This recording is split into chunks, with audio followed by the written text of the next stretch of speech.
आप सभी का पुनः स्वागत है लाइव स्टडी लाइफ टाइम पर। और आज हम फिर से देखने जा रहे हैं BA part third year Asia की ज्योग्राफी या फिर एशिया का भूगोल, जिसका पेपर फर्स्ट जो कि मॉडल पेपर हम देख रहे थे। फर्स्ट इसका जो पार्ट था वो हमने बना दिया है, उसके अंदर हमने कुछ क्वेश्चन देखे थे और आज हम बाकी के क्वेश्चन देखेंगे। पहले हम वीडियो में देख चुके हैं पहला क्वेश्चन, जिसमें हमने कुछ एशिया के मानचित्र में इस प्रकार से कुछ हमने विशेष स्थानों को दर्शाया था। उसके बाद में हमने उसमें सेकंड क्वेश्चन देखा था, एशिया को अफवाह क्षेत्र में विभाजित करते हुए उसका संक्षिप्त में वर्णन कीजिए। थर्ड क्वेश्चन हमने देखा था, एशिया के प्राकृतिक वनस्पति प्रदेशों की व्याख्या कीजिए। और अब हम नेक्स्ट क्वेश्चन इस वीडियो में देखेंगे। अगर आपने पार्ट 1 नहीं देखा है तो अभी जाके पार्ट 1 देखिए, डिस्क्रिप्शन में आपको लिंक मिल जाएगा, नहीं तो आपकी स्क्रीन पर या फिर आई बटन पर आ रहा होगा, ऊपर आप देख सकते हैं, वहाँ पे क्लिक करेंगे तो आपको नेक्स्ट पार्ट मिल जाएगा, या फिर आप प्लेलिस्ट में जाकर भी देख सकते हैं। तो चलिए शुरू करते हैं बिना किसी देरी के। शुरू करने से पहले अगर आप नए हैं तो चैनल को सब्सक्राइब कर ले, वीडियो को शेयर करें और लाइक करें, क्योंकि मैं बीए से रिलेटेड वीडियो बनाता रहता हूँ। तो आज का हमारा नेक्स्ट क्वेश्चन है चौथा, एशिया में चाय के लिए अनुकूल भौगोलिक दशाएं एवं वितरण प्रारूप का वर्णन कीजिए। तो देखिए, मैंने आपको पहले भी समझाया था, ये हम इन क्वेश्चनों को, ये क्वेश्चन आपके अतिलघुरात्मक भी आ सकते हैं या फिर निबंधात्मक भी आ सकते हैं। मैं आपको इन सब के आंसर निबंधात्मक बता रहा हूँ। मैं इनको समझाने के साथ साथ मैं आपको इनके जिस तरह से जो पेपर में आपको लिख के आना है उस प्रकार से आपको इसमें बताता हूँ। मैं आपको किताब में से इसके आंसर बताता हूँ ताकि आप पेपर में ऐसे की ऐसे डिट्टो लिख के आ सकें। आपको आंसर बनाने की आवश्यकता नहीं पड़ेगी। किसी चीज़ को समझाने के बाद तो हमें उसका आंसर बनाना पड़ता है, लेकिन अब आपको यहाँ पे आंसर बनाने की आवश्यकता नहीं पड़ेगी। आप डिट्टो इस प्रकार मैं आपको बुक में से पढ़ाऊंगा या फिर आप स्क्रीनशॉट ले सकते हैं इन सबका, और डिट्टो आपको ऐसे ही आंसर करके आना है। देखिए, सीरीज़ के क्वेश्चन आंसर भी मान्य होते हैं, लेकिन वो बहुत ही शॉर्ट फॉर्म में होते हैं और उनमें वो बात नहीं होती जो बुक में होते हैं। टीचर्स भी ज़्यादातर स्टूडेंट के आंसर देखते हैं तो उन्हें लगता है कि हाँ सीरीज़ में से पढ़ा, अगर सीरीज़ का आंसर लिख के आते तो समझ जाते हैं कि हाँ स्टूडेंट सीरीज में से पढ़ा है और बस उन्हें ऐसे ही नंबर देते हैं। लेकिन अगर बुक में से पढ़ते हैं तो क्वेश्चन का आंसर भी अच्छा मिलता है हमें, और डेफिनेशन भी अच्छी मिलती है और समझ में भी अच्छे से आता है। तो इसलिए मैंने आपको ये सब बात बताई थी। तो अब हमारा चौथा क्वेश्चन है, एशिया में चाय के लिए अनुकूल भौगोलिक दशा एवं वितरण का प्रारूप एवं विवरण दीजिए। तो चलिए इसका आंसर देखते हैं। तो देखिए, ये हमारा है चाय, इसकी पूरी डिटेल्स मैं आपको बुक में से पढ़ाऊंगा और आपको इसी प्रकार से इसे अगर आप चाहें तो स्क्रीनशॉट ले सकते हैं और इसी तरह आपको पेपर में आंसर लिख के आना है पेपर के टाइम पे। तो चलिए पढ़ते हैं। थ्योरेटिकल है, जहाँ पे समझाने की बात आएगी वहाँ समझा दूंगा। वैसे इसमें ज़्यादा समझाने की बात नहीं है, सारे आंकड़े हैं, आंकड़ों को याद करना ज़रूरी होता है समझने के बजाय। तो इन आंसरों को आपको याद करना पड़ेगा, ज़्यादा समझने की बजाय याद करने की कोशिश कीजिएगा। तो चलिए, सुनने से ज़्यादा याद होता है, इसलिए आप ध्यान से सुनिएगा, मैं आपको बताता हूँ। चाय एशिया का मूल पौधा है। यह बागायती कृषि के अंतर्गत उत्पन्न होने वाला प्रमुख पेय पदार्थ है। चीन चाय की जन्मभूमि है। चीन में चाय के हम पढ़ रहे थे, चीन में चाय पीने का प्रचार आज से हजारों वर्ष पूर्व भी था। दक्षिणी पूर्वी एशिया के मानसूनी प्रदेशों के पर्वतीय ढालों में चाय के लिए सबसे उपयुक्त वातावरण प्राप्त होता है। यानी चीन के जो दक्षिण और पूर्व एशिया है, दक्षिणी पूर्वी एशिया, ये वाला एरिया, यहाँ पे चाय के उत्पादन के लिए अच्छा प्रदेश माना जाता है क्योंकि यहाँ पे पर्वतीय ढाल है। पर्वतीय चाय के लिए सबसे उपयुक्त वातावरण प्राप्त होता है। चाय उष्ण मानसूनी प्रदेशों का ही पौधा है। चाय उष्ण आर्द्र कटिबंधीय बागानी फसल है। इसके लिए निम्नलिखित भौगोलिक परिस्थितियाँ आवश्यक है। अब धीरे धीरे क्वेश्चन के आंसर पर हम आ रहे हैं। आपको भी डायरेक्ट आंसर नहीं देना है। जिस प्रकार से अगर किसी चीज़ का, अगर मान लीजिए आपसे भाग पूछा जाए कि उसे कितने प्रदेशों में बांटे गए, तो आप कभी भी किसी आंसर का डायरेक्ट आंसर ना दीजिए। शुरुआत में उसकी कुछ डेफिनेशन दीजिए और उसके बाद में उसके जो भाग हैं उसको उनको बताइए। इससे क्या है, आंसर भी बड़ा बनता है और अच्छा भी दिखता है। तो चलिए आगे बढ़ते हैं। अब आते हैं भौगोलिक परिस्थितियाँ चाय के उत्पादन के लिए, जिसमें सर्वप्रथम है तापमान। यह विशिष्ट रूप से एक मानसूनी पौधा है जिसके लिए साधारण तथा उच्च तापमान 24 डिग्री सेंटीग्रेड से 34 डिग्री सेंटीग्रेड याद रखिएगा। अब इसे किस तरह याद रखना है, तो देखिए, आज से आप दिमाग में एक बात बैठा लीजिए कि मम्मी जब चाय बनाती हैं पानी के लिए, तो उस पानी को गर्म करना कितना ज़रूरी है, 24 डिग्री से 34 डिग्री, तब जा रही है वो चाय के लिए। यानी चाय कैसे बनेगी, 24 डिग्री से 34 डिग्री तब सेंटीग्रेड तापमान हम देंगे तो हमारी चाय बनेगी। सुबह 1-2 दिन बस ऐसे याद रखना, ऑटोमेटिक याद हो जाएगा। की आवश्यकता होती है चाय की फसल के लिए, धूपदार मौसम उपयुक्त रहता है।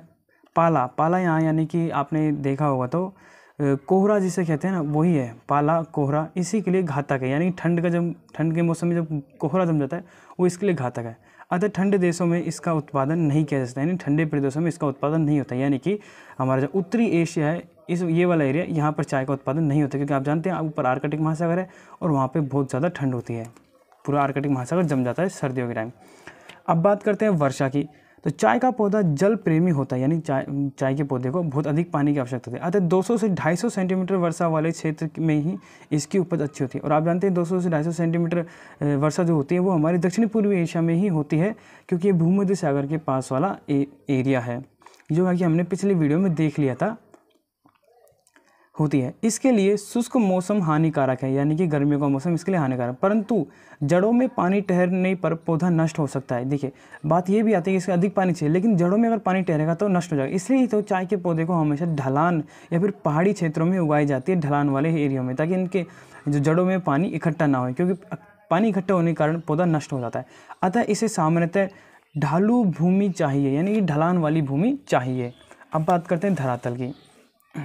धरातल चाय की कृषि के लिए 1000 से 1800 मीटर के बीच का साधारण पहाड़ी ढालों का क्षेत्र अत्यधिक महत्वपूर्ण है। आपने कभी एडवर्टाइजमेंट में देखा हो तो देखिएगा, चाय की कृषि जहाँ भी होती है अधिकतर पहाड़ों एरियो में होती है, पहाड़ों के ऊपर होती है, सिड्डी नुमा का कृषि कर आपने कभी टीवी एडवर्टाइजमेंट में देखा हो तो। अब बात करते हैं मिट्टी कैसी चाहिए। देखिए चाय के लिए सुप्रवाहित हल्की गहरी बलुई मिट्टी जिसमें लोहे तथा जीवाश्म की मात्रा अधिक हो सर्वश्रेष्ठ होती है। वह प्रदेशों की मिट्टी अपनी उर्वरक शक्ति के कारण बड़ी महत्वपूर्ण होती है। चाय की मिट्टी में अम्लता की आवश्यकता होती है। इसमें फास्फोरस, पोटास तथा नाइट्रोजन की मात्रा अवांछनीय है, यानी जरूरी है। दार्जिलिंग की अच्छी चाय के गुण इन्हीं तत्वों की देन है। चाय के लिए अमोनिया, सल्फेट, नाइट्रोजन, हड्डी की खाद तथा हरी खाद का प्रयोग अधिक आवश्यक माना जाता है। तो ये हमने देखी कुछ मिट्टी की बातें जो कि चाय के लिए उपयुक्त होते हैं। अब बात करते हैं श्रमिकों के लिए चाय की कृषि के लिए। चाय की खेती से संबंधित अनेक कार्यों के लिए सस्ते, कुशल और महिला श्रमिकों की आवश्यकता पड़ती है। अब इनकी खेती मशीनों द्वारा भी की जाती है। चाय के लिए पत्तियां चुनने, गर्म करने, सुखाने और डिब्बों में भर कर भेजने के लिए सस्ते व निपुण मजदूरों की आवश्यकता होती है। इसी कारण चाय उत्पादन देश अधिक जनसंख्या वाले देशों में होता है, जैसे कि चाइना। अब आते हैं चाय के प्रकार, कि चाय को कितने प्रकार होते हैं। आपने भी सुना होगा ग्रीन टी और ब्लैक टी, बस यही 2 प्रकार होते हैं। देखिए आगे पढ़ते हैं। वाणिज्य दृष्टि से चाय 2 प्रकार की होती है, काली चाय और हरी चाय, जिसको आप ग्रीन टी कहते हैं। इन दोनों में केवल पत्ती तैयार करने की विधि में ही अंतर होता है, पौधा वही होता है, बस उसकी जो पत्ते तैयार किए जाते हैं उसमें थोड़ा डिफरेंट होता है। वो कैसे होता है आगे देखते हैं हम। काली चाय उन पत्तियों से तैयार होती है जिन्हें तोड़कर एक निश्चित समय तक कुल लाने, यानी कि सुखाने और खमीर उठाने के लिए सूर्य की धूप में छोड़ दिया जाता है। फिर इन पर पानी की छींटे दिए जाते हैं। इससे खमीर उठ जाने से पत्तियां काली पड़ जाती हैं। इसके पश्चात उन्हें भट्टियों पर फैलाकर सुखाया जाता है और उन पर बेलन घुमाया जाता है। पत्तियों के बाद इस पूरी तरह शुष्क हो जाने पर उनको चलनियों से छानकर छोटी बड़ी पत्तियों के रूप में अलग करके और कार्टूनों में भरकर बाजारों में भेज दिया जाता है। भारत, श्रीलंका, पाकिस्तान तथा इंडोनेशिया में केवल काली चाय तैयार की जाती है। ये बात ध्यान रखिएगा, श्रीलंका, पाकिस्तान और इंडोनेशिया में केवल काली चाय तैयार की जाती है। आगे है, जापान में पूर्णतः हरी चाय की उत्पत्ति सीधे धूप या यंत्रों से सीधे सुखाकर ही तैयार की जाती है। चीन में काली और हरी दोनों प्रकार की चाय तैयार की जाती है। सूखने के बाद उन्हें भिन्न भिन्न श्रेणियों में विभक्त कर दिया जाता है। इस विधि से पत्ती का मौलिक रंग तथा स्वाद वैसा ही बना रहता है। चाय की पत्तियां तैयार करने की विधि के अनुसार एक तीसरे प्रकार की चाय है जिसे उलोंग चाय भी कहते हैं। यह ताइवान में उत्पन्न की जाती है तथा विश्व की सर्वोत्कृष्ट या चाय में इनकी गिनती होती है या फिर गणना होती है, यानी कि सर्वश्रेष्ठ चाय मानी जाती है। उंगोल्ग चाय का याद रखिएगा, ये भी एक नई प्रकार की चाय है, आपने कभी इसका नाम नहीं सुना हो तो। अब बात करते हैं उत्पादन की। एशिया विश्व की 90% चाय का उत्पादन करता है। भारत एशिया का ही नहीं बल्कि विश्व का सबसे बड़ा चाय उत्पादक देश है। भारत के अतिरिक्त श्रीलंका, चीन, Japan, Indonesia, Myanmar, Philippines, Taiwan, Bangladesh तथा पाकिस्तान में भी चाय के प्रमुख उत्पादक होते हैं। म्यांमार में इरावदी नदी है, इस बात का ध्यान रखिएगा। जापान का क्यूशुदूप ये भी याद रखिएगा, जो हमने पिछली वीडियो में देखे थे। ये कुछ विशेष स्थान थे जो कि भरने थे। पहले क्वेश्चन में याद हो तो आपको, फर्स्ट पार्ट देखा हो तो, अभी भी नहीं देखा तो एक बार जाके ज़रूर देख लेना, बहुत इंपॉर्टेंट है। तो अब बात करते हैं भारत की, कि भारत में चाय किस प्रकार से डिटेल है। भारत विश्व की 35% तथा एशिया की 38% चाय का उत्पादन करता है। भारत में चाय का उत्पादन उत्तरी पूर्वी राज्यों में असम के ऊपरी क्षेत्र व पश्चिमी बंगाल, दार्जिलिंग तथा जलपाईगुड़ी, दक्षिणी भारत में नीलगिरी, अनमलाई तथा इलायची की पहाड़ियाँ, केरल व कर्नाटक, पश्चिमी हिमालय तथा उसके तराई भागों में कांगड़ा, मंडी क्षेत्रों, तराइन में देहरादून, गढ़वाला, अल्मोड़ा, झारखंड में रांची आदि में होती है। यहाँ 2004 में चाय का उत्पादन 6.94 लाख मैट्रिक टन था, यानी 6.94 लाख मैट्रिक टन था। अब बात करते हैं श्रीलंका की चाय के उत्पादन में क्या विशेषता है। श्रीलंका विश्व की कुल चाय का 14% भाग उत्पादन करता है और यहाँ चाय की प्रति हेक्टेयर उपज भी अधिक है, जो लगभग 450 किलोग्राम है। श्रीलंका का मध्य भाग चाय का मुख्य क्षेत्र है। मध्य पहाड़ी ढालों पर कैंडी से दक्षिण की ओर चाय के अनेक बागान मिलते हैं। कैंडी एक नुएरालिया के मध्यवर्ती उच्च पहाड़ी ढालों पर 1000 मीटर की ऊंचाई पर चाय पैदा की जाती है। यहाँ पर पत्तियाँ वर्ष भर चुनी जाती हैं। 2004 में श्रीलंका में 1.58 लाख टन चाय का उत्पादन हुआ है। अब बात करते हैं चीन की। चीन चाय की जन्मभूमि है, लेकिन प्रति हेक्टेयर उत्पादन कम होने के कारण यहाँ विश्व की केवल 21% चाय उत्पादन की जाती है। अगर बात करें कि चाय सर्वाधिक कहाँ उत्पादन की जाती है, उत्पादन की दृष्टि से याद रखिएगा भारत में सर्वाधिक उत्पादित की जाती है। उसके बाद में श्रीलंका और फिर चीन का नंबर आता है। 21% चाय उत्पादन की जाती है चीन में। सिंकियांग नदी की घाटी तथा दक्षिणी चीन में पर्वतीय ढालों पर चाय के अनेक छोटे छोटे बागान पाए जाते हैं। पूर्वी तटीय प्रदेश यांगटी सिंकियांग घाटी तथा लाल बेसिन भी चाय उत्पादन के प्रधान केंद्र है या फिर क्षेत्र हैं। 2004 में यहाँ 5.69 लाख टन चाय का उत्पादन होता है, या फिर 5.69 लाख टन का चाय का, याद रखिएगा। ये आंकड़े हैं, इन्हें आपको याद रखना ही पड़ेगा, इन्हें समझने नहीं जा सकता। तो अगला आता है इंडोनेशिया के बारे में देखते हैं। यहाँ प्राचीन काल में चाय का उत्पादन किया जा रहा है, या फिर प्राचीन काल से किया जा रहा है। जावा द्वीप इंडोनेशिया की सबसे अधिक चाय उत्पादन करता है। इसके पश्चिमी भाग पर ज्वालामुखी पर्वत के प्रदेश में लावा मिट्टी वाले क्षेत्र पर चाय के अनेक बड़े बड़े बागान मिलते हैं। सुमात्रा द्वीप के उत्तरी पूर्वी क्षेत्र पर चाय के अनेक बागान मिलते हैं। यहाँ वर्ष भर चाय की पत्तियाँ तोड़ने का मौसम बना रहता है। 2004 में यहाँ 60,000 टन चाय का उत्पादन हुआ है। ये बात थी इंडोनेशिया की। अब देखते हैं ताइवान की अंगुलियां चाय विश्व प्रसिद्ध है। यहाँ चाय के बागान उत्तरी पश्चिमी क्षेत्र में मिलते हैं। पर्वतीय ढालों पर हरी चाय की कृषि की जाती है। नेक्स्ट आता है जापान में पर्वतीय ढालों पर हरी चाय की कृषि की जाती है। ये बात याद रखिएगा, जापान में केवल हरी चाय की कृषि की जाती है। फिर ग्रीन टी। बात करते हैं होन्शु द्वीप शिंजुओका प्रांत, नगोया क्षेत्र तथा दक्षिणी तटीय प्रदेश चाय के प्रमुख क्षेत्र हैं। यहाँ चाय की खेती प्रशांत महासागर के तटवर्तीय क्षेत्रों पर ही केंद्रित है। यहाँ की चाय हरी होती है, जो याकाहोमा पतन से संयुक्त राज्य अमेरिका को निर्यात होती है। 2004 में यहाँ 1.55 हजार टन चाय का उत्पादन हुआ है जापान में। नेक्स्ट आता है हमारा बांग्लादेश में चाय का उत्पादन सुरमा नदी की घाटी में सिलहट, चटगांव के पहाड़ी ढालों पर किया जाता है। खुलना, बंदरगाह आदि द्वारा इसका निर्यात ब्रिटेन, संयुक्त राज्य अमेरिका, कनाडा आदि देशों को किया जाता है। 2004 में यहाँ पर 46,000 टन चाय का उत्पादन हुआ है। नेक्स्ट और अंतिम है हमारा अंतर्राष्ट्रीय व्यापार चाय की दृष्टि से किस प्रकार है। तो देखिए, एशिया में उत्पादन होने वाली चाय का अधिकांश भाग निर्यात कर दिया जाता है। ब्रिटेन संसार की सबसे अधिक चाय का आयात करता है। भारत तथा श्रीलंका संसार के सबसे बड़े चाय निर्यात देश हैं। चाय निर्यात करने वाले एशिया के अन्य देशों में पाकिस्तान, इंडोनेशिया, ताइवान, जापान इत्यादि हैं। तो ये देखा हमने चाय का विवरण। हमने देखे चाय के अनुकूल भौगोलिक दशाएं तथा वितरण का अर्थ होता है कहाँ कहाँ पर चाय की खेती की जाती है, किस प्रकार से चाय की खेती होती है, अलग अलग देशों में कितनी होती है, ये सब हमने देखा अलग अलग देशों में। जिसमें याद रखिएगा सर्वाधिक उत्पादन की दृष्टि से सर्वाधिक चाय उत्पादन करता है भारत, याद रखिएगा। 35%। तो ये था चाय वाला क्वेश्चन। अब हमारा नेक्स्ट क्वेश्चन आ जाता है।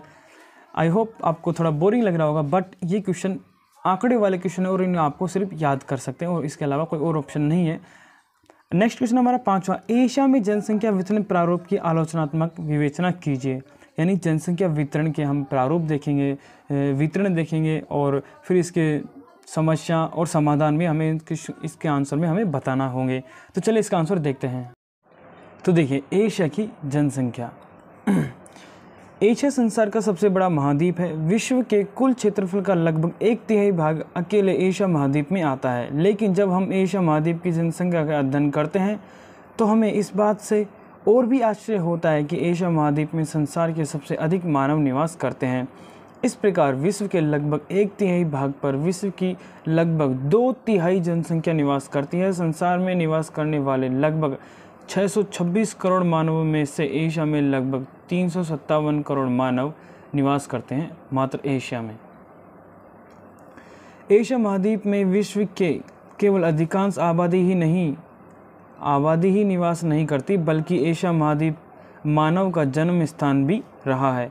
यहाँ से बहुत बड़ी संख्या में मानव संसार के अन्य महाद्वीपों में भी गए हैं। इस प्रकार विश्व के अन्य महाद्वीपों में मानव बसाव पर भी एशिया महाद्वीप की जनसंख्या का अधिक प्रभाव पड़ा है। आगे है, आधुनिक युग में एशिया विश्व के पिछड़े हुए महाद्वीपों में गिना जाता है, लेकिन इस महाद्वीप में बढ़ती हुई मानव शक्ति से हम इस बात का भली भांति अनुमान लगा सकते हैं कि एशिया महाद्वीप इस मानव शक्ति के बल पर भविष्य में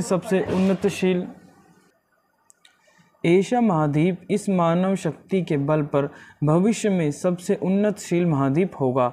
यद्यपि बढ़ती हुई जनसंख्या किसी महाद्वीप अथवा देश के विकास में बाधा उत्पन्न करती है, लेकिन एशिया महाद्वीप में अभी सभी प्रकृति एवं आर्थिक साधनों का उपयोग नहीं किया गया है। बहुत से भाग अभी भी ऐसे अविकसित पड़े हैं जिनसे एशिया महाद्वीप में अभी तक विकास की संभावना अधिक है। एशिया महाद्वीप में इतनी जनसंख्या मिलने के कारण इस महाद्वीप को संसार का मानव घर भी कहा जाता है।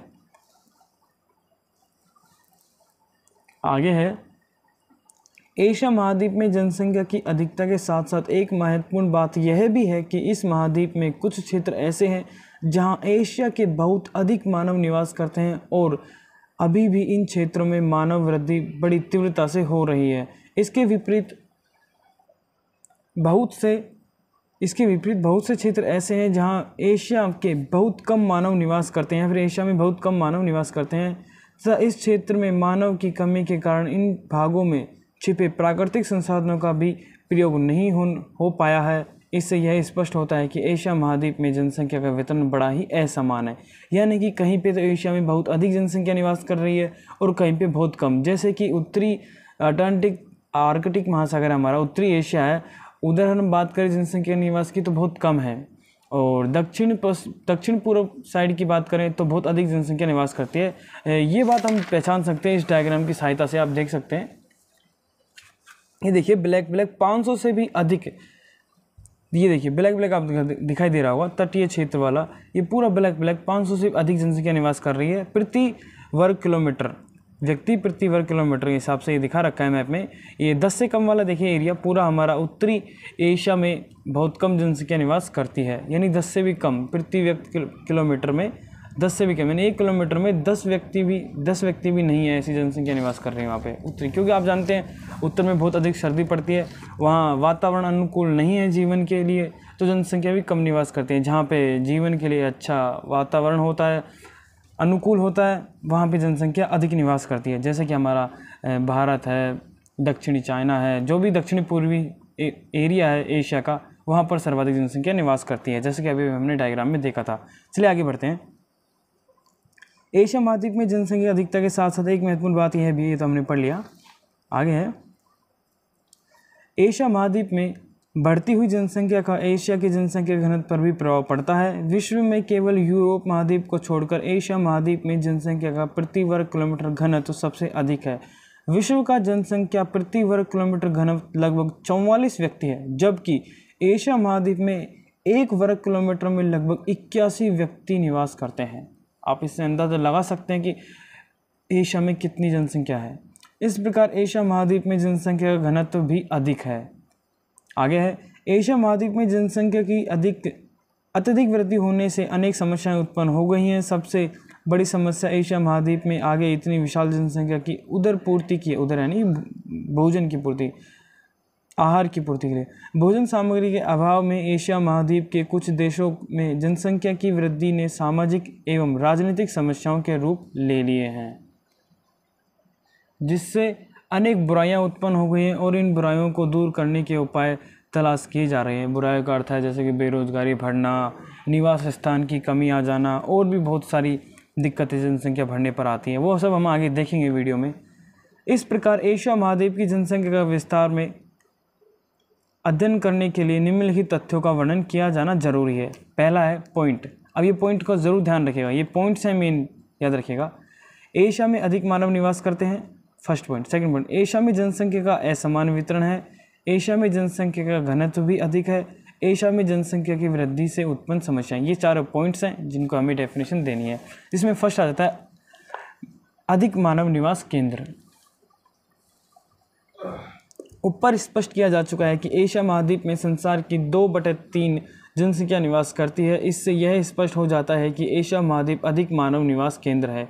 यही नहीं, यहाँ से बहुत बड़ी संख्या में आबादी यूरोप, अफ्रीका, अमेरिका महाद्वीप को चली गई है। अगर आबादी का यह स्थानांतरण नहीं होता तो यहाँ जनसंख्या और भी अधिक होती। एशिया महाद्वीप में इतनी अधिक जनसंख्या मिलने के निम्नलिखित कारण हैं। अब इन कारणों को आप अवश्य याद रखिएगा, ये इम्पोर्टेंट है। एशिया संसार का सबसे बड़ा महाद्वीप है, इसलिए इसके विस्तृत क्षेत्रीय विस्तार में भी अधिक मानव मिलना स्वाभाविक है। एशिया महाद्वीप मानव का जन्म स्थान रहा है, इसलिए यहाँ जनसंख्या अधिक मिलती है। एशिया महाद्वीप की जलवायु मानव विकास के लिए अनुकूल है, इसलिए यहाँ पे जनसंख्या अधिक निवास करती है। एशिया में बड़े बड़े अनेक नदियों के उपजाऊ मैदान हैं, ये मैदान मानव सभ्यता के केंद्र भी हैं। एशिया में जनसंख्या की दर अभी अन्य सभी महाद्वीपों से अधिक है। गर्म मानसूनी जलवायु एवं चावल की खेती जनसंख्या की वृद्धि में और भी अधिक सहायक है। मनोरंजन के साधनों का अभाव, गरीबी, अशिक्षा एवं कम उम्र में विवाह जनसंख्या में वृद्धि करने में और भी सहायक हुई है। आठवां, एशिया निवासियों की देश प्रेम या मातृ प्रेम की भावना से भी जनसंख्या में वृद्धि हुई है। देश प्रेम जैसे कि हमारे हिंदुस्तान में है, देश के प्रति प्रेम, तो हिंदुस्तान को कोई छोड़ नहीं जाता है और स्थानांतरण बहुत कम होते हैं, अर्थात ये है। एशिया का वातावरण शांतिमय है, इसलिए यहाँ मानव स्वतंत्र प्रकार से जीवन व्यतीत करते हैं। तो ये तो रही अधिक मानव निवास केंद्र की। नेक्स्ट आता है जनसंख्या का असमान वितरण। सुनते जाइएगा ध्यान से। एशिया महाद्वीप में जनसंख्या की अधिकता के साथ साथ जनसंख्या का वितरण बड़ा असमान है। प्रसिद्ध विद्वान क्रेस के अनुसार एशिया में अनेक स्थान ऐसे हैं जहां बहुत कम मानव निवास करते हैं और अनेक स्थान ऐसे हैं जहां बहुत अधिक संख्या में मानव निवास करते हैं।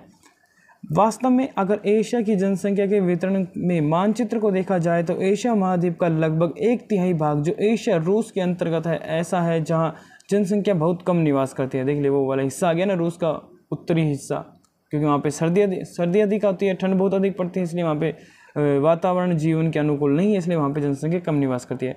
जबकि दूसरी ओर चीन, जापान, भारत आदि मानसूनी जलवायु वाले दक्षिणी पूर्वी एशिया में देशों का भाग है जहाँ जनसंख्या इतनी अधिक है कि मानव बसाव के लिए भी भूमि कम पड़ जाती है या फिर भूमि नहीं है। एशिया महाद्वीप में जनसंख्या के वितरण को प्रभावित करने वाले कारक निम्नलिखित हैं। तो अब ये कारक इंपॉर्टेंट है, इन्हें ध्यान से सुनिएगा। पहला आता है हमारा धरातल।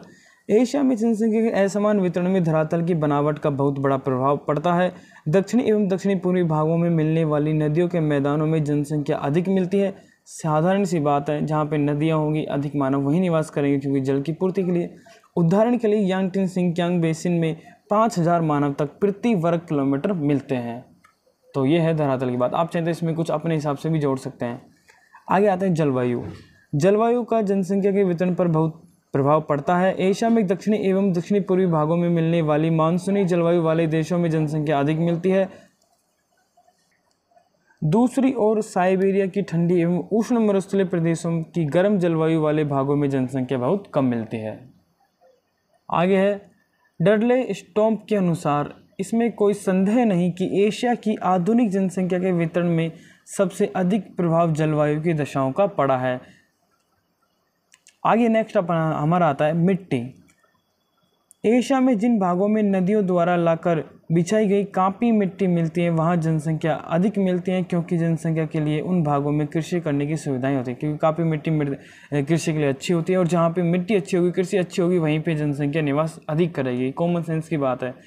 बोल रहा हूँ ज्योग्राफी बहुत ईजी सब्जेक्ट है। ज्योग्राफी में हर चीज़ कहीं ना कहीं किसी से कनेक्टेड है। अगर जहाँ पे मिट्टी अच्छी मिलेगी वहाँ पे अच्छी कृषि होगी, अच्छी पैदावार होगी, अच्छे पेड़ पौधे उगेंगे, ये सब चीज़। और जहाँ पे अच्छी कृषि हो रही है तो इसका मतलब वहाँ पे वर्षा भी अच्छी हो रही है। कहीं ना कहीं सब चीज़ एक दूसरे से कनेक्टेड है ज्योग्राफी में। आगे आता है जल की प्राप्ति। एशिया का दक्षिणी पश्चिमी भाग शुष्क है तथा यहाँ जल के अभाव के कारण जनसंख्या भी बहुत कम पाई जाती है। रेगिस्तान भागों में जनसंख्या के कम मिलने के कारण यहाँ जल का अभाव है। आगे आता है यातायात के साधन। विकसित यातायात के साधनों की जनसंख्या के वितरण पर प्रभाव डालते हैं। जापान, भारत, चीन में जनसंख्या की अधिकता में यहाँ के यातायात के साधनों ने भी सहयोग दिया है। सुमात्रा, मलाया, साइबेरिया में यातायात के साधनों के अभाव के कारण मानव को सुविधाएं नहीं मिल पाती हैं, अतः ऐसे स्थानों पर मानव कम निवास करना पसंद करते हैं। आगे हमारा आता है औद्योगिक विकास। जापान एशिया का सबसे अधिक उद्योग धंधों में विकसित देश है तथा जापान में जनसंख्या भी बहुत अधिक है। इस प्रकार जिन भागों में मनुष्य को जीवन निर्वाह के लिए रोजगार सुविधापूर्वक मिल जाता है वहाँ अधिक जनसंख्या के मानव निवास करना पसंद करते हैं। साधारण सी बात है, जहाँ रोजगार अधिक होगा वहाँ पे जनसंख्या भी अधिक निवास करेगी। जहाँ पे फैक्ट्री अधिक होगी, उद्योग धंधे अधिक होंगे, वहीं पे जनसंख्या अधिक मिलेगी। नेक्स्ट कारक आता है हमारा राजनीतिक कारण। जापान में जनसंख्या अधिक होने का कारण यह भी है कि जापान सरकार ने युद्ध काल में जनसंख्या को बढ़ाने के लिए जनता को प्रोत्साहन किया था। उत्तरी कोरिया में दक्षिणी कोरिया की अपेक्षा जनसंख्या कम मिलने का कारण यही यहाँ की युद्ध की परिस्थितियाँ रही हैं। नेक्स्ट हमारा आता है पहले के राजा महाराजा भी ऐसे ही करते थे। जब उनके देश में कम सेना होती थी, उनके पास कम सेनाएं होती थी, तो वो प्रजा को धन के बदले तो वो पब्लिक को लालच देते थे कि आप अधिक से अधिक बच्चे पैदा कीजिए तो आपको इतनी धन मिलेगा। क्यों? ताकि उनकी सेना में उनकी राज्य में अधिक जनसंख्या हो, और अधिक जनसंख्या होगी तो अधिक सेना में भर्ती होंगे, तो उनका अधिक राज्य बढ़ेगा। इसलिए इस प्रकार से पहले के राजा महाराजा करते थे, जिसके कारण भी बहुत अधिक जनसंख्या बढ़ी थी। आगे आता है हमारा शांतिपूर्ण वातावरण। एशिया अनेक धर्म, संस्कृति, सभ्यता एवं संप्रदायों का जन्म स्थल होने के कारण मानव जाति के लिए सुखमय जीवन व्यतीत करने के लिए शांतिपूर्ण वातावरण प्रस्तुत करता है। नदी घाटे की सभ्यता यहाँ के सामाजिक जीवन को मधुर बनाती है, जैसे कि चाइना की सभ्यता हुई, अपने हिंदुस्तान की सभ्यता हुई, काफ़ी प्राचीन है और लोग छोड़कर नहीं जाना चाहते। नेक्स्ट हमारा आता है जनसंख्या के घनत्व की अधिकता।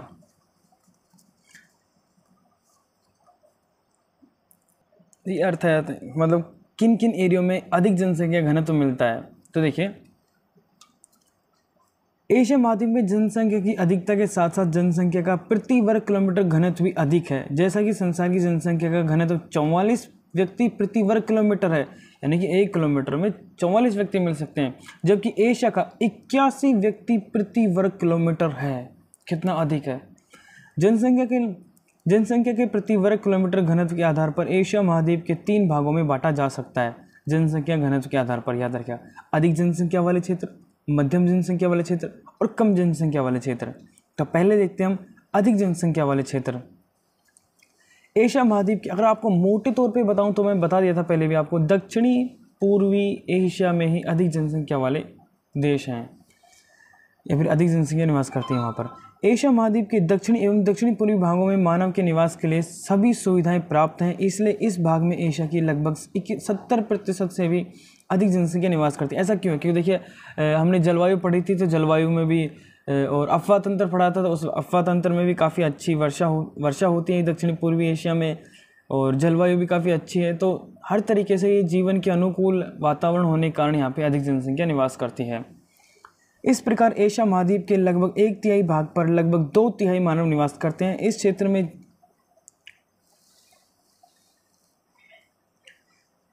जापान, चीन, भारत, इंडोनेशिया, पाकिस्तान, वियतनाम इत्यादि देश सम्मिलित हैं। यहाँ के निवासियों का प्रधान व्यवसाय कृषि करना है। इन देशों में जनसंख्या की वृद्धि दर सबसे अधिक है। अत्यधिक जनसंख्या के केंद्र होने के कारण यहाँ जनसंख्या का प्रति वर्ग किलोमीटर घनत्व भी अधिक है।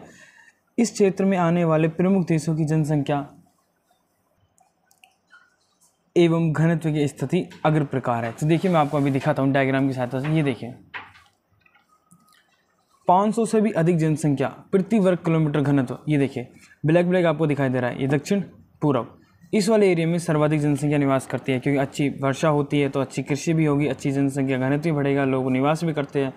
ये सब कारण है वातावरण अनुकूल पाना जीवन के लिए, इसलिए दक्षिणी पूर्वी एशिया में अधिक जनसंख्या निवास करती है। आप इस डायग्राम का स्क्रीनशॉट ले लीजिए, ये आपके समझने में काफ़ी मदद करेगा।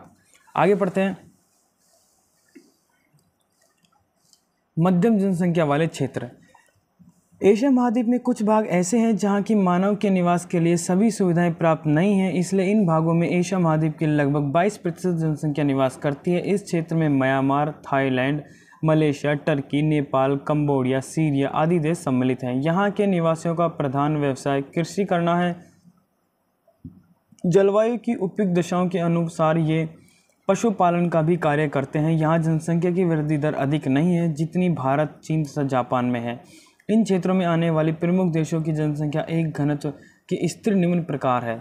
जैसे कि देखिए, एशिया में मध्यम जनसंख्या वाले क्षेत्र का इंडेक्स यहाँ पे दे रखा है, Turkey, Myanmar, Thailand, Nepal, Malaysia, Cambodia और सीरिया। आप इसका भी स्क्रीनशॉट ले लीजिए। ये भी आपको आंकड़ों की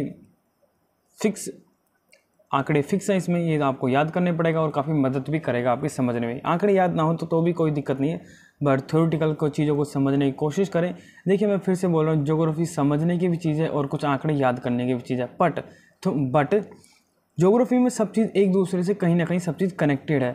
अफवाह तंत्र हुआ, जनसंख्या निवास क्षेत्र हुआ, खनिज तत्व है, वर्षा का हुआ, पर्वतमालाएँ हुई, भूखंड की अलग अलग जो बातें, सब कहीं ना कहीं एक दूसरे से कनेक्टेड है।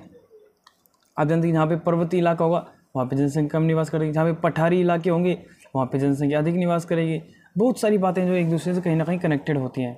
आगे पढ़ते हैं। कम जनसंख्या वाले क्षेत्र। साधारण सी बात, अगर इसे हम पढ़े नहीं तभी हम जान सकते हैं कम जनसंख्या कहाँ निवास करेगी। जहाँ पे पानी की कमी होगी, जहाँ पे मरुस्थल होगा, जहाँ पे जीवन के अनुकूल वातावरण नहीं होगा, जैसे कि अपने उत्तरी एशिया जहाँ पे अधिक सर्दी पड़ती है तो वहाँ पे कम जनसंख्या निवास करेगी। इस क्षेत्र में एशिया महाद्वीप का वह भाग सम्मिलित है जहां मानव निवास के लिए सुविधाएं प्राप्त नहीं हैं। इस क्षेत्र का अधिकांश भाग या तो पहाड़ी व पठारी है अथवा मरुस्थलीय है। एशिया के गर्म एवं शीत मरुस्थल इसी क्षेत्र के अंतर्गत आते हैं। देखिए, वही बात है ना, गर्म और शीत। इस क्षेत्र में एशिया, रूस, मंगोलिया, अरब, ईरान, अफगानिस्तान, तिब्बत आदि सम्मिलित हैं। इस भाग की जलवायु एवं अन्य प्राकृतिक परिस्थितियाँ मानव आवास के लिए अनुकूल नहीं हैं। इस भाग में एशिया महाद्वीप की लगभग 8% जनसंख्या निवास करती है, जबकि यह भाग एशिया महाद्वीप के लगभग 1/2 भाग को घेरे हुए है। यानी कि यहाँ पे क्षेत्रफल तो अधिक है बट जनसंख्या निवास बहुत कम है। क्यों है? क्योंकि जीवन के अनुकूल वातावरण नहीं है। इसलिए जनसंख्या की कमी के कारण यहाँ जनसंख्या का प्रति वर्ग किलोमीटर घनत्व भी बहुत कम है। इस भाग में कुछ स्थान तो ऐसे हैं जो मानव से शून्य हैं, यानी बिल्कुल रिक्त हैं, जहाँ पे मानव का कोई निवास ही नहीं, स्थान नहीं है। इस क्षेत्र में आने वाले प्रमुख देशों की जनसंख्या घनत्व की स्थिति अग्र प्रकार है। डायग्राम में देखने की कोशिश की। देखिए, 10 से भी कम जनसंख्या घनत्व वाले क्षेत्र देखिए, प्रति वर्ग किलोमीटर वाले। जैसे ये देखिए डॉट वाला, देखिए आप अपना पूरा उत्तरी एशिया, जिसमें रूस आ गया, अफ़गानिस्तान है, अरब है, ईरान है, मंगोलिया है, ये सब, रूस हुआ, ये सब यहाँ पे बहुत कम जनसंख्या निवास करती है। क्षेत्रफल तो बहुत अधिक है बट जनसंख्या बहुत कम निवास करती है, क्योंकि कहीं ना कहीं पे मरुस्थल है, कहीं पे शीत मरुस्थल है, बहुत अधिक सर्दी पड़ रही है, ऊपर का अपना आर्कटिक महासागर भी जम जाता है, जिसके कारण बहुत कम जनसंख्या निवास करते हैं, क्योंकि सुविधाएँ नहीं मिल पाती हैं सारी। ये इंडेक्स का आप स्क्रीनशॉट ले सकते हैं। ये एशिया में कम जनसंख्या वाले क्षेत्र का इंडेक्स है। आंकड़े हैं, क्या पता आपके कभी भी काम आ जाए। RS IS में भी काफ़ी बार पूछ लेते हैं, आप स्क्रीनशॉट ले लीजिए। चलिए आगे बढ़ते हैं। लास्ट है हमारा जनसंख्या वृद्धि से उत्पन्न समस्याएं। ये मेन है जो हमारे क्वेश्चन पूछ रहा था। मैं आपको सारे क्वेश्चनों के आंसर निबंधात्मक बता रहा हूँ, ताकि इनमें से कोई सा भी टॉपिक एक उठा के वो कुछ भी पूछ सकता है आपसे, तो आप अच्छे से आंसर दे पाए। वो बोलते हैं ना कि कोई एक चीज़ मांगे और आप 10 चीज़ फेंक के दो, तो वो वाली बात है। अच्छे से उत्तर है, अच्छा उत्तर भी बन जाता है बुक में से पढ़ने से बजाय सीरीज के। तो चलिए बढ़ते हैं। एशिया महाद्वीप की जनसंख्या के वितरण का अध्ययन करने से यह स्पष्ट हो जाता है कि एशिया महाद्वीप में अधिक मानव निवास करते हैं। अतएव एशिया अत्यधिक जनसंख्या वाला महाद्वीप है। एशिया की लगभग 70% जनसंख्या प्रधान व्यवसाय कृषि करना है, लेकिन फिर भी एशिया महाद्वीप की 20% जनसंख्या अपनी उदर पूर्ति यानी कि भोजन पूर्ति या फिर भोजन पूर्ति के लिए अन्य महाद्वीपों की खाद्यान्न आयात करती है। एशिया में तीव्र गति से बढ़ती हुई जनसंख्या एशिया के लिए एक समस्या बनी जा रही है। एशिया में प्रतिवर्ष औसत 30% जनसंख्या बढ़ रही है। एक बात एशिया की जनसंख्या की आश्चर्यजनक है कि वह यह है कि एशिया के जिन भागों में जनसंख्या की अधिकता है उन्हीं भागों में जनसंख्या तीव्रता से बढ़ रही है। जनसंख्या की निरंतर वृद्धि का प्रभाव एशिया के सामाजिक, आर्थिक, राजनीतिक जीवन पर भी पड़ रहा है। जनसंख्या की दबाव भूमि पर बढ़ता जा रहा है और जनसंख्या की वृद्धि की दर के साथ निर्वाह के साधनों में भी वृद्धि नहीं हो रही है। एशिया महाद्वीप में इन जनसंख्या की वृद्धि के निम्नलिखित बुराइयां उत्पन्न हो रही है: अकाल का पड़ना, रहन सहन के स्तर का गिरना, राजनीतिक अशांति का फैलना, युद्ध शक्ति एवं युद्ध की संभावनाओं में वृद्धि, बेकारी की समस्या या फिर बेरोजगारी की समस्या, आर्थिक संकट की समस्याएं, विकास के कार्यों में रुक जाना। देखिए रहन सहन, देखिए जितनी पहले एक घर ही किसी कम से कम 2-2, 3-3 एकड़ का होता था, आजकल के एक बिल्डिंग में ही हज़ारों लोग रह रहे हैं। ये सब क्या हो रहा है? जनसंख्या वृद्धि से तो हो रही है।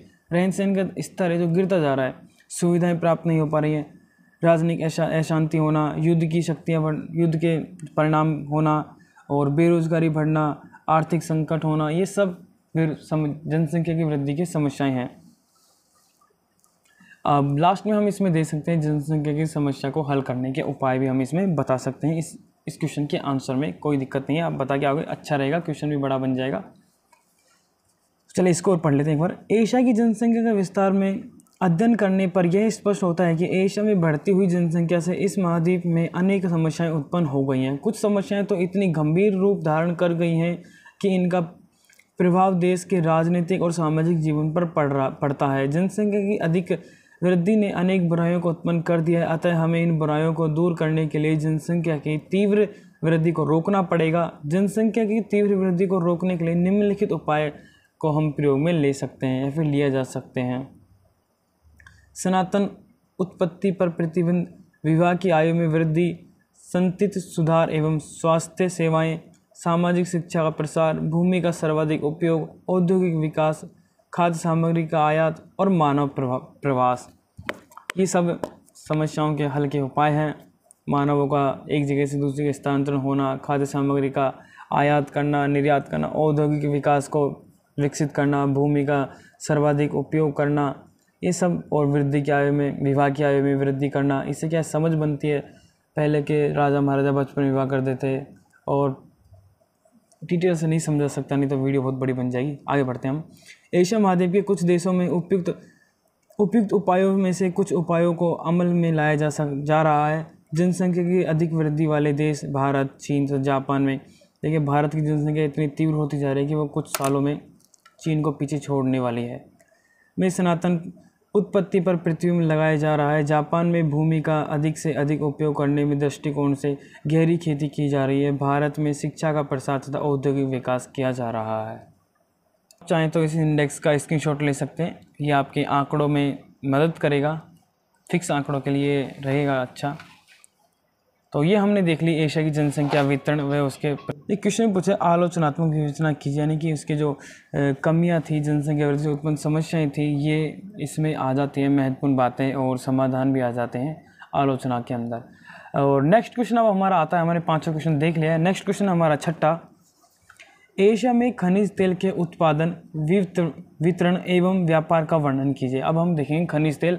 आई होप आपको बोरिंग नहीं लग रहा हो, और अगर वीडियो अच्छी लग रही हो तो प्लीज़ वीडियो को लाइक ज़रूर करें, अपने दोस्तों के साथ में शेयर करें, और अब तक चैनल को सब्सक्राइब नहीं किया तो चैनल को सब्सक्राइब कर लें।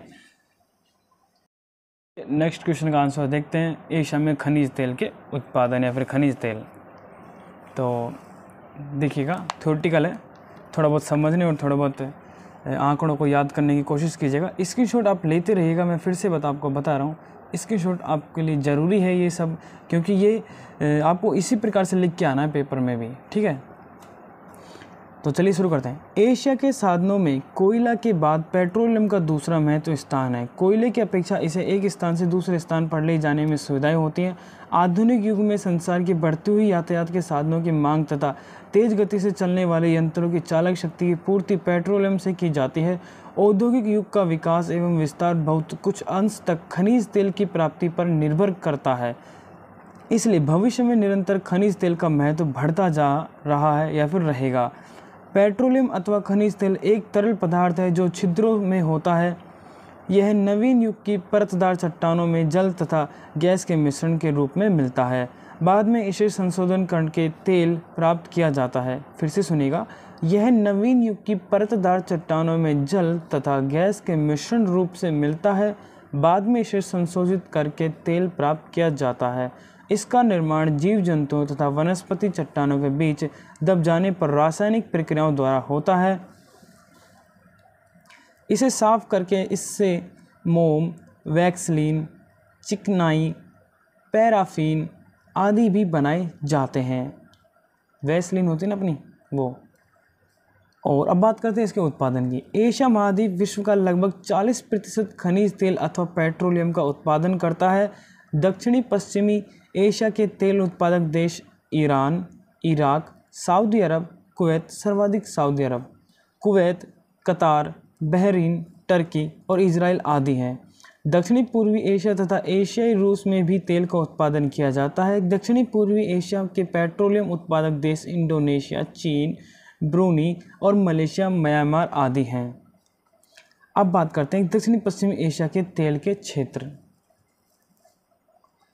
दक्षिणी पश्चिमी एशिया आज केवल एशिया का ही नहीं बल्कि विश्व का सबसे बड़ा पेट्रोलियम उत्पादक क्षेत्र है। यहाँ पर पेट्रोलियम का अपार भंडार है। दक्षिणी पश्चिमी एशिया में देश में तेल के अनेक कुएं हैं, जैसा कि सऊदी अरब में आप जानते हैं।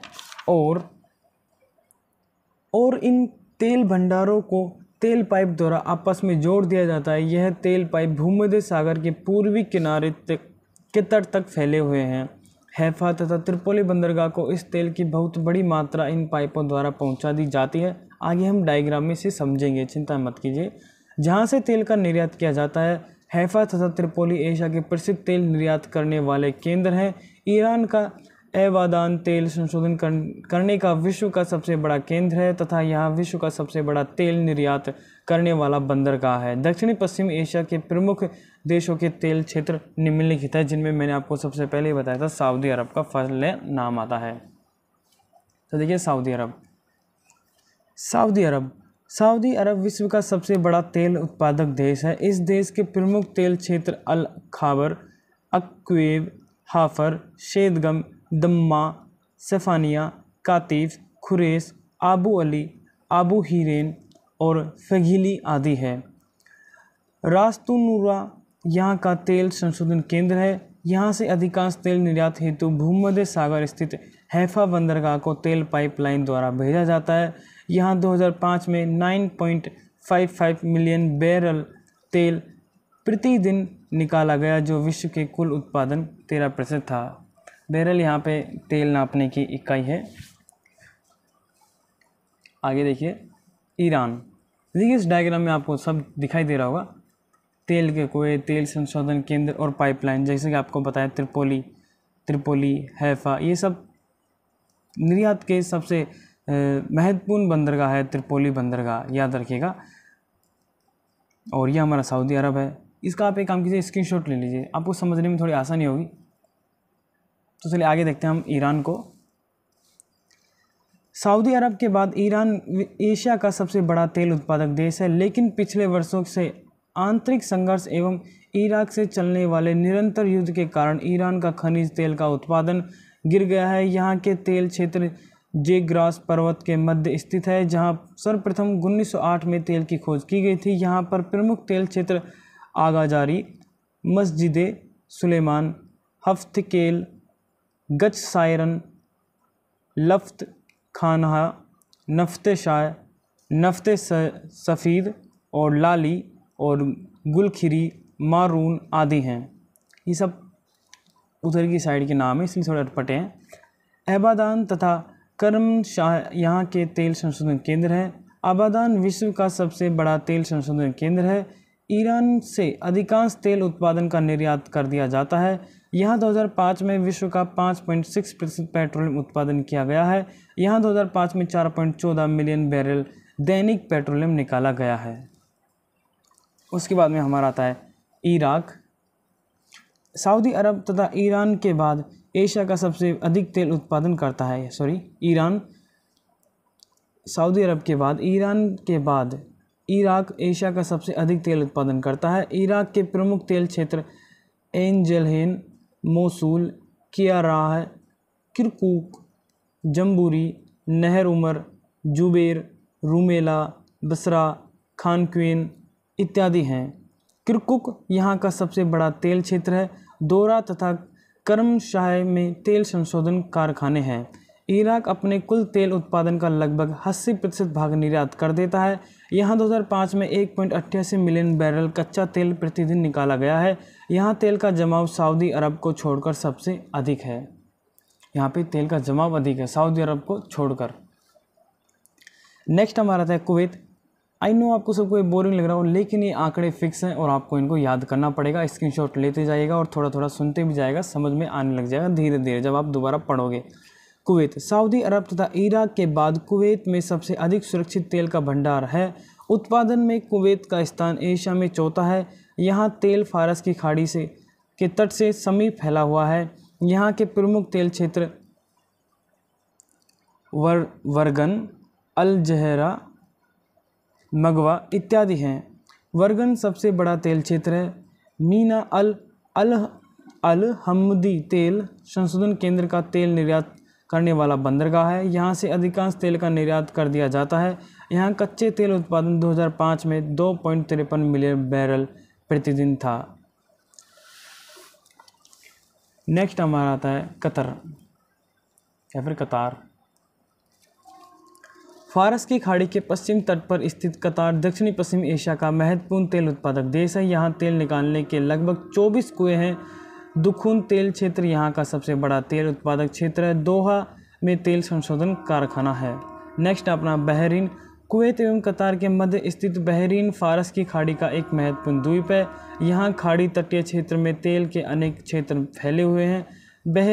बहसी यहाँ का सबसे बड़ा तेल क्षेत्र है।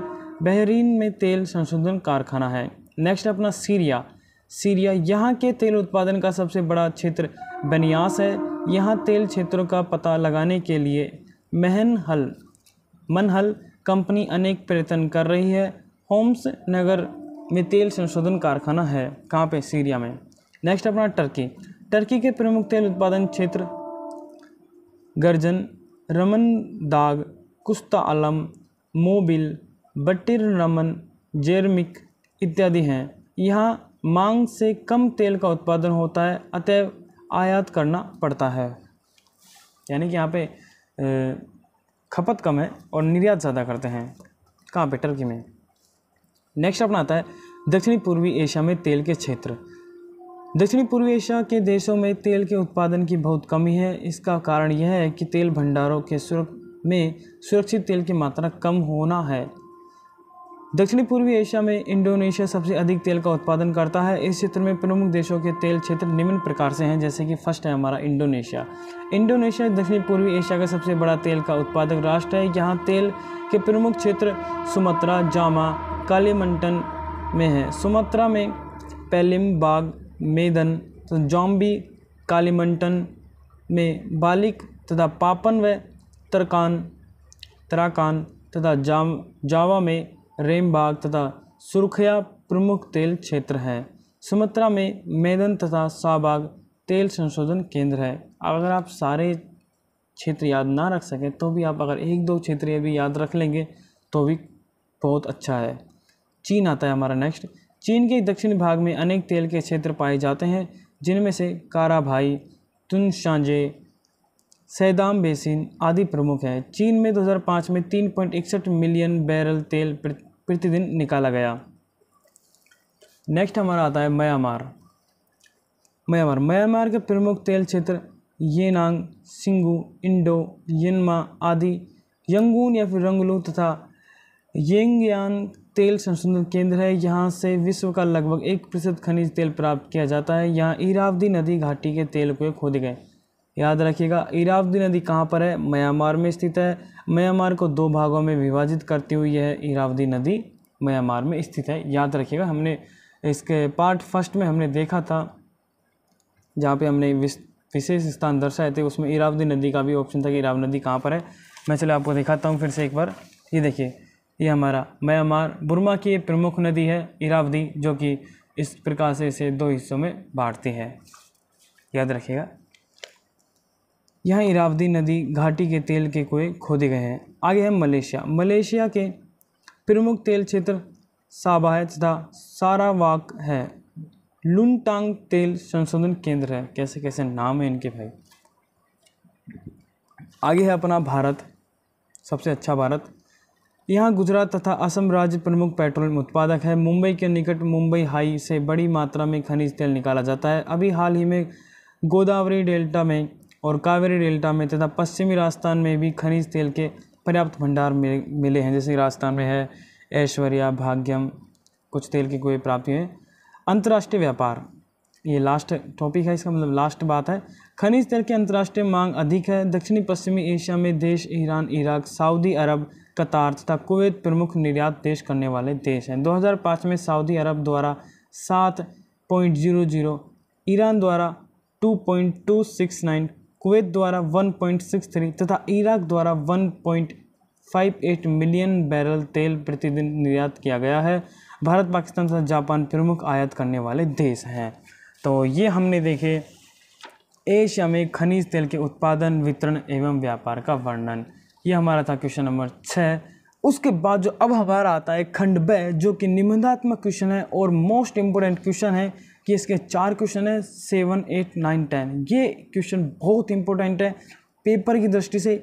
आप ये तो मान लीजिए कि ये जो क्वेश्चन पढ़े थे हमने, ये मान लीजिए अगर अति लघुरात्मक में आते हैं, बट ये जो क्वेश्चन है 4 निबंधात्मक वाले, ये अवश्य पढ़ लीजिएगा। और इसके आंसर की शीट में नेक्स्ट पार्ट में लेके आऊँगा, क्योंकि अब वीडियो बहुत लंबी हो चुकी है।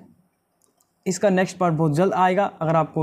अगर वीडियो अच्छी लगे तो प्लीज़ वीडियो को लाइक कीजिएगा और कमेंट भी कीजिएगा, ताकि मैं जल्द से जल्द इस वीडियो को बना सकूं, नेक्स्ट पार्ट इसका बना सकूं। अच्छी लगी हो तो प्लीज़ कमेंट में ज़रूर बताइएगा। तो चलिए, तब तक के लिए मिलते हैं नेक्स्ट वीडियो में। तब तक के लिए सभी का धन्यवाद एंड थैंक यू।